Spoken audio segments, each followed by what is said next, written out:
Ne compare jamais ta vie à ceux qui vivent dans le haram. Même si tout semble parfait chez eux, rien ne vaut la perte de ta foi, rien ne vaut la perte de ta religion.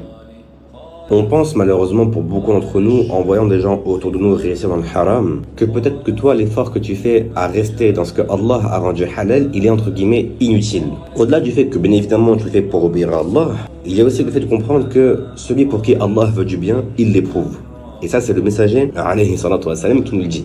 Et quand on regarde dans la biographie des messagers, des prophètes, on se rend compte que ça a été de très très loin les personnes les plus éprouvées. Donc si tu es éprouvé, c'est une bonne chose. Bien évidemment, on ne demande pas l'épreuve. Il y a des gens qui sont éprouvés dans le bien aussi, ils s'en rendent pas compte. Il y a des gens qui, Allah, ils donnent beaucoup, énormément, et qui n'agissent pas en conséquence.